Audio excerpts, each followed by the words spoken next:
Pengumuman penerimaan P3K untuk formasi tenaga administrasi, pengelola keuangan, operator sekolah, wali asrama, dan wali asuh. Berikut penjelasannya. Kementerian Sosial Republik Indonesia mengeluarkan pengumuman resmi tentang seleksi pengadaan pegawai pemerintah dengan perjanjian kerja atau P3K untuk tenaga kependidikan pada sekolah rakyat di lingkungan Kementerian Sosial Republik Indonesia tahun 2025. Pengumuman ini menindaklanjuti proyek strategis nasional sebagaimana tercantum dalam Peraturan Presiden Nomor 79 Tahun 2025 tentang pemutakhiran rencana kerja pemerintah tahun 2025 dan Instruksi Presiden Nomor 8 Tahun 2025 tentang optimalisasi pelaksanaan pengentasan kemiskinan dan penghapusan kemiskinan ekstrim, khususnya melalui penyelenggaraan sekolah rakyat, serta berdasarkan keputusan Menpan RB nomor 1299 tahun 2025 tentang penetapan kebutuhan P3K melalui pengadaan tingkat instansi di lingkungan Kementerian Sosial tahun 2025. Oleh sebab itu, Kementerian Sosial Republik Indonesia membuka kesempatan kepada warga negara Republik Indonesia yang memenuhi syarat untuk menjadi P3K. Jumlah formasi yang dibutuhkan sebanyak 3.003 formasi dengan rincian kualifikasi pendidikan, penempatan, dan jumlah kebutuhan akan dijelaskan lebih lanjut pada video ini. Formasinya diantaranya yang pertama, wali asuh dengan jabatan penata layanan operasional melaksanakan tugas melakukan pengasuhan, pendampingan, bimbingan, pembinaan, serta monitoring perkembangan peserta didik di sekolah rakyat dalam berbagai aspek sesuai dengan ketentuan dan peraturan perundang-undangan yang berlaku. 2. Formasi wali asrama dengan jabatan penata layanan operasional melaksanakan tugas menyusun rencana kegiatan, pembinaan, pengawasan aktivitas kegiatan harian, kemandirian, kedisiplinan, dan tata tertib, serta melaksanakan kegiatan pembinaan peserta didik pada sekolah rakyat. Yang ketiga, operator sekolah dengan jabatan pengelola layanan operasional melaksanakan tugas pengumpulan, pengolahan, dan pendokumentasian serta penginputan data sekolah berdasarkan ketentuan peraturan perundang-undangan. 4. Pengelola keuangan dengan jabatan pengelola layanan operasional melaksanakan tugas melakukan pengumpulan, pengelolaan, dan pengolahan data, informasi, bahan dan materi sesuai dengan tugas di bidang pengelolaan dan tata laksana keuangan. Kelima, tenaga administrasi dengan jabatan operator layanan operasional melaksanakan tugas pencatatan, pendokumentasian bahan, dokumen umum, dan atau layanan administrasi lainnya. Persyaratan pelamar, persyaratan umum yang diperkenankan mengikuti seleksi ini adalah memenuhi syarat sebagaimana tercantum pada pasal 23 Peraturan Menpan RB nomor 6 tahun 2024. Persyaratan khususnya P3K paruh waktu di instansi pemerintah yang telah ditetapkan nomor induk P3K paruh waktu. Yang kedua, berusia paling rendah 20 tahun dan paling tinggi 50 tahun pada saat melamar. Yang ketiga, bersedia bekerja secara sip dan atau diprioritaskan tinggal di asrama sekolah. Tata cara pendaftarannya, Pelamar hanya dapat mendaftar pada formasi jabatan hanya satu dan satu lokasi penempatan. Pelamar agar login melalui akun SSCASN masing-masing di halaman sscsn.bkn.go.id, kemudian melakukan konfirmasi kesediaan mengikuti P3K untuk tenaga kependidikan pada sekolah rakyat.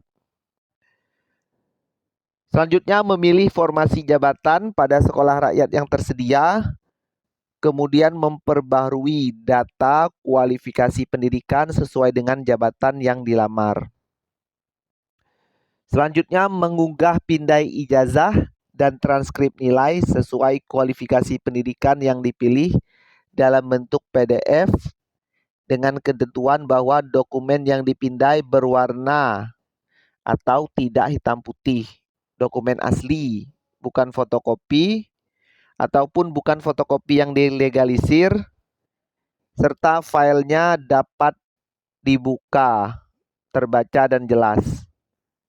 Selanjutnya mengunggah atau mengupload pas foto digital formal terbaru dengan latar belakang merah.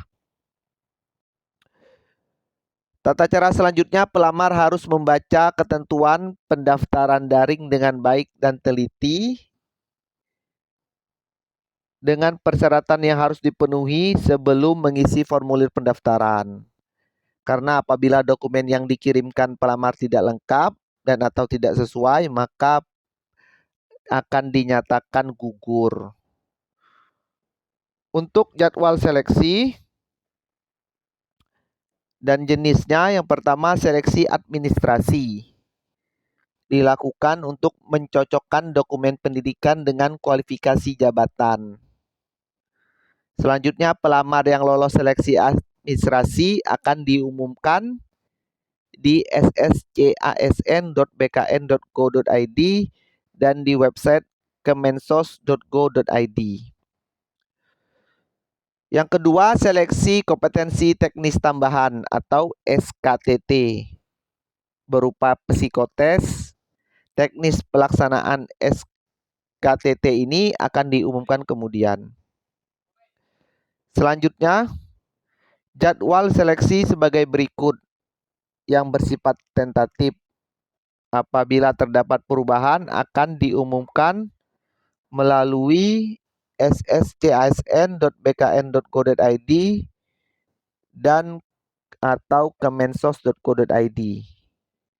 Untuk jadwalnya, yang pertama pengumuman penerimaan mulai tanggal 3 sampai 7 Desember, pendaftaran 3 sampai 7 Desember, seleksi administrasi 4 sampai 8 Desember, pengumuman hasil seleksi administrasi tanggal 8 sampai dengan 9 Desember, masa sanggah seleksi administrasi tanggal 9 sampai dengan 11 Desember, jawab sanggah seleksi administrasi tanggal 9 sampai dengan 12 Desember, pengolahan hasil seleksi administrasi setelah sanggah atau perankingan peserta SKTT tanggal 13 sampai dengan 15 Desember, pengumuman hasil seleksi administrasi setelah sanggah tanggal 16 Desember,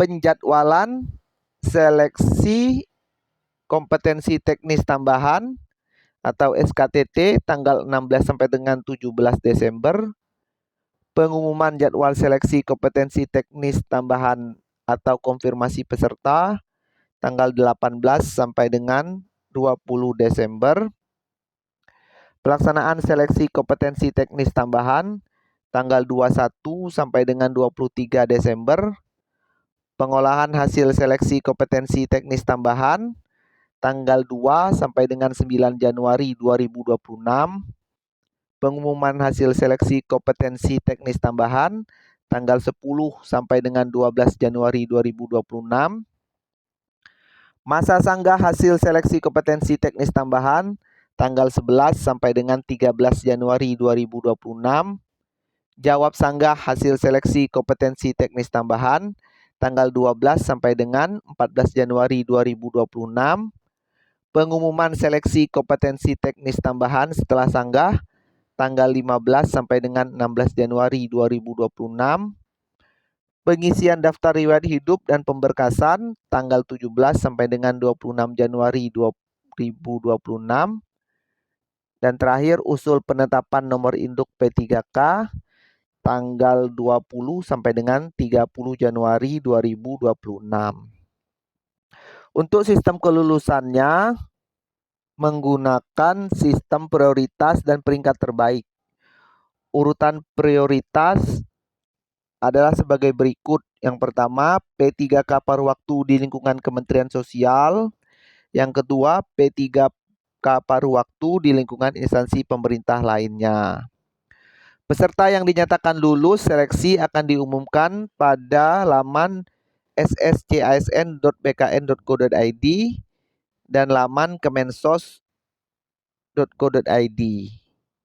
Peserta yang dinyatakan lulus seleksi administrasi akan dipanggil mengikuti seleksi kompetensi teknis tambahan atau SKTT paling banyak sejumlah 2 kali kebutuhan formasi pada masing-masing jabatan dan lokasi sesuai dengan prioritas sebagaimana tercantum pada angka 1 berdasarkan nilai tertinggi nilai seleksi kompetensi CAT yang dikonversi dalam skala nilai 100 dengan pembulatan 3 angka di belakang koma. Apabila terdapat konversi nilai seleksi kompetensi CAT yang sama, maka berlaku ketentuan sebagai berikut. Yang pertama, dalam hal terdapat nilai total seleksi kompetensi yang sama, perankingan ditentukan berdasarkan usia tertinggi.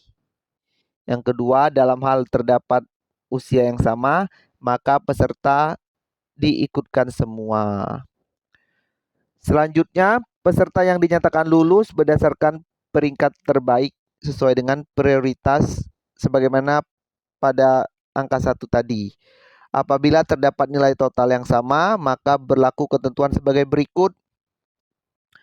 Yang pertama, peserta yang dinyatakan lulus adalah yang memiliki nilai psikotes tertinggi. Yang kedua, dalam hal terdapat nilai psikotes yang sama, maka kelulusan ditentukan berdasarkan pada usia tertinggi. Hal-hal lain-lain, yang pertama, dalam rangka mendukung program strategis nasional atau PSN, khususnya penyelenggaraan sekolah rakyat, sebagaimana tercantum dalam Peraturan Presiden Nomor 79 Tahun 2025 dan Instruksi Presiden Nomor 8 Tahun 2025, maka diharapkan kepada pejabat pembina kepegawaian, instansi pusat dan daerah untuk memerintahkan P3K paruh waktu yang memenuhi persyaratan dan kualifikasi agar melamar serta mengikuti seleksi P3K untuk tenaga kependidikan sekolah rakyat di lingkungan Kementerian Sosial ini. Yang kedua, pelamar harus membaca dengan cermat pengumuman, memenuhi semua persyaratan dan melakukan pendaftaran sesuai dengan tata cara yang termuat dalam pengumuman. Kelalaian dan kesalahan dalam membaca dan memahami pengumuman dan tahapan merupakan tanggung jawab pelamar. Selanjutnya, panitia tidak bertanggung jawab terhadap dokumen unggahan pelamar yang tidak dapat dibaca dengan jelas dan atau tidak sesuai dengan persyaratan yang mengakibatkan pelamar gugur atau tidak lulus. Selanjutnya, seluruh tahapan seleksi tidak dipungut biaya apapun. Jika ada pihak yang menjanjikan kelulusan, maka hal tersebut merupakan tindakan penipuan dan bukan merupakan tanggung jawab pansel.